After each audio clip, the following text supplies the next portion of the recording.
কয়েকজন যুবক সিঁড়িতে দাঁড়িয়ে কথা বলছিলেন। হঠাৎই শুরু হয় হাতাহাতি। মুহূর্তেই কয়েকজন মিলে সাদা শার্ট পরা একজনকে এলোপাতাড়ি মারতে থাকে। বাধা দিতে এগিয়ে আসা আরেকজনকেও আঘাত করে সরিয়ে দেয় হামলাকারীরা। একসময় মারধরের পর সবাই সরে গেলে ছেলেটি লুটিয়ে পড়ে মেঝেতে।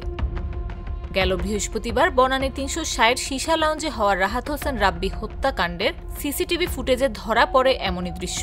জানা যায় এটি ছিল পরিকল্পিত হত্যাকাণ্ড, যেখানে সরাসরি অংশ নেন হামজা ও মুন্না। তাদেরকে কুমিল্লার বড়রা এলাকা থেকে গ্রেফতার করে র্যাব ১ ও র্যাব ১১ এর অভিযানিক দল। শনিবার সকালে উত্তরা র্যাব ১ এর কার্যালয় সংবাদ সম্মেলনে এ তথ্য জানান র্যাব ১ এর অধিনায়ক লেফটেন্যান্ট কর্নেল আশিকুর রহমান। তিনি বলেন, হত্যার সময় মুন্না ছুরিকাঘাত করেন আর হামজা লাঠি দিয়ে আঘাত করেন। পূর্ব বিরোধ আধিপত্য বিস্তারকে কেন্দ্র করেই এই হত্যাকাণ্ড ঘটে। রাহাতের সাথে মুন্না এবং হামজার গত ২ মাস আগে পরিচয় হয় এবং মুন্না এবং হামজা হচ্ছে বেসিক্যালি একটু বখাটের ধরনের। তারা বেকার যুবক, তো তারা নিয়মিত সীসা লাউঞ্জে যেত এবং রাহাতকে তারা বড় ভাই বলে সম্বোধন করতো।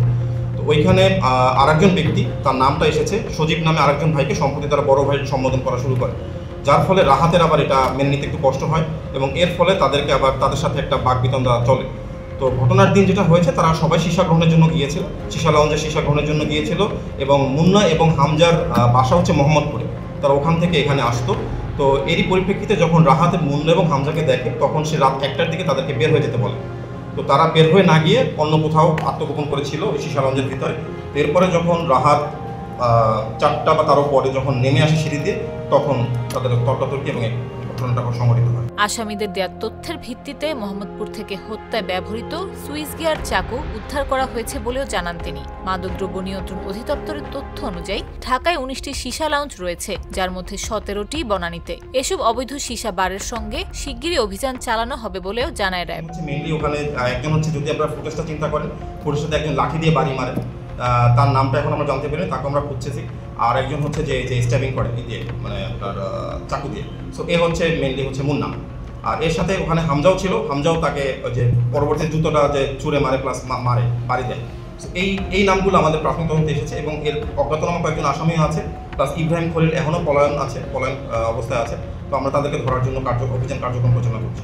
লাউঞ্জের মালিক ইব্রাহিম খলিল সহ মতিউর ও সজীব নামে পলাতক আছেন আরও বেশ কয়েকজন আসামি। তাদের ধরতে অভিযান চলমান আছে বলেও জানায় র্যাব। নাফিস আব্দুল্লাহ, জাগো নিউজ।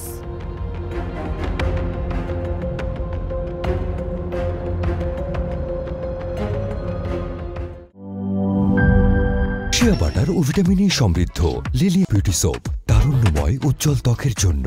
রিমার্ক।